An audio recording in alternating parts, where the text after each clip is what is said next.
Hello everyone, welcome to the YouTube channel. और इस video में मैं आपके साथ डिस्कस करने वाला हूँ चॉइस फिलिंग के कुछ जनरल इंस्ट्रक्शंस।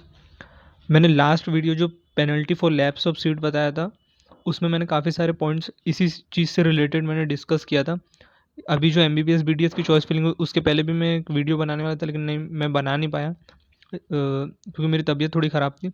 लेकिन इस बार मैं आप लोगों को बता रहा हूँ, BMS मीन्स जो आयुष कोर्सेज़ की अभी चॉइस फिलिंग स्टार्ट हुई है आज सुबह से। सो आप लोगों को कुछ मेन पॉइंट्स ध्यान में रखने हैं। और MBBS BDS की भी जिसने चॉइस फिलिंग की होंगे, वो भी अगर ये वीडियो देख रहे होंगे तो कुछ चीज़ें आपको ध्यान में रखना है कि जो आप चॉइस फिलिंग करते हो उसमें जो कॉलेजेस आप डाल रहे हो, क्योंकि आपके पास 100 अबव की मीन्स जो भी उसमें कैपेसिटी आपके पास रहती है, 125 115 की उन लोग लिमिट देते हैं। तो इसमें आपको सब कॉलेजेस नहीं फिल करना है। इसमें सिर्फ जो कॉलेजेस में आपके सबसे ज़्यादा चांसेस है लगने की, आपको ऐसा लगता है कि हाँ मेरे इतने मार्क्स हैं, मुझे ये कॉलेज मिलेगा, सो आपको सिर्फ वो कॉलेजेस यहाँ पे फिल करना है।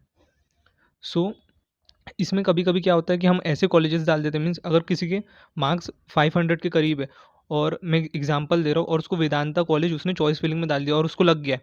अब वेदांता की फ़ीस है 15 टू 16 लैक्स, उसको फुल पे फ़ीस पे करना है, लेकिन वो चाहता नहीं था वहाँ पे उसको एडमिशन लेना, लेकिन उसने चॉइस फिलिंग में उसको डाल दिया। अब उसको वो फर्स्ट राउंड में सपोज़ लग गया है, सो अब उसको वहाँ पे जाके एडमिशन रिज़र्व करना पड़ेगा, नहीं तो जो subsequent rounds means second round या मॉप अप राउंड, वो जो होगा, अगर ये एडमिशन फर्स्ट राउंड में उसको पालघर वेदांता में जो मिला है, अगर वो वहाँ नहीं लेगा, सो वो जो आने वाले राउंड है उसके वो डिस्क्वालीफाई हो जाएगा, मीन्स उसकी जो पूरी काउंसलिंग है वो वहीं पे ख़त्म हो जाएंगी।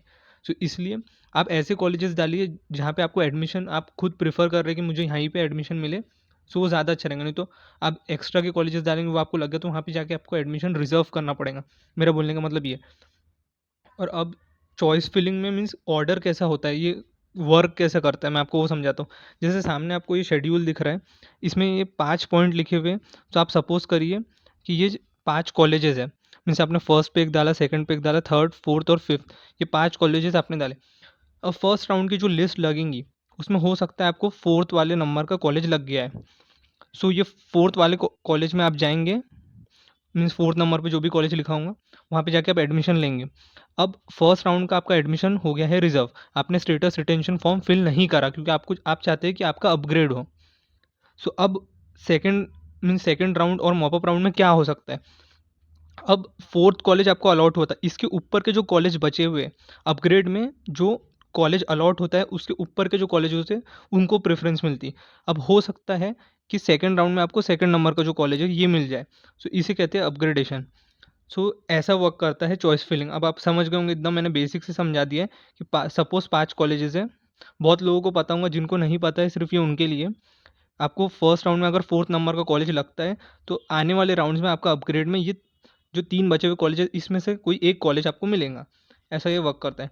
सो ये जो नीचे इसमें पॉइंट्स लिखे हुए, उसमें सबसे इंपॉर्टेंट पॉइंट मैंने आपको ये जो बताया कि जिनको सीट मिली है और वो जाके वहाँ पे एडमिशन रिजर्व नहीं कर रहे हैं खुद का, तो आने वाले राउंड से ऑटोमेटिकली डिस्क्वालीफाई हो जाएंगे। वो कोई भी राउंड्स में पार्टिसिपेट नहीं कर सकते फिर। ये वाला पॉइंट है। और ये a candidate who has been allotted a seat which is to participate, अगर आप आने वाले राउंड्स के लिए पार्टिसिपेट करना चाहते हैं, आपको फर्स्ट में मिल गया है एडमिशन, लेकिन फिर भी आप चाहते हैं कि मेरे को अपग्रेड चाहिए, तो आपको स्टेटस रिटेंशन फॉर्म फिल नहीं करना है। अब ऐसा भी हो सकता है कि आपने चॉइस फिलिंग में कुछ गलती कर दी, लेकिन आपको लकीली आपका वो कॉलेज मिल गया जहाँ पे आपको एडमिशन लेना था। तो फिर अब आप चाहते हैं कि अपग्रेड ना हो, तो वहाँ पे आपको स्टेटस रिटेंशन फॉर्म फिल कर देना है। अगर आप सेटिस्फाई है कि हाँ मुझे यही फाइनल एडमिशन चाहिए, तो आपको स्टेटस रिटेंशन फॉर्म फिल कर देना है। और ये चॉइस फिलिंग का एक बार आपने लॉक कर दिया, तो ये कभी चेंज नहीं कर सकते आप आगे वाले राउंड्स के लिए। ऑल इंडिया जैसा वर्क नहीं करता है। स्टेट कोटा में सिर्फ एक बार चॉइस फिलिंग होती है, पूरे राउंड्स के पहले एक बार चॉइस फिलिंग होंगी, और यही आपकी फाइनल रहेंगी। सो आप इसको चेंज नहीं कर सकते, ये ध्यान में रखना है सभी को। सो यही सब पॉइंट्स हैं।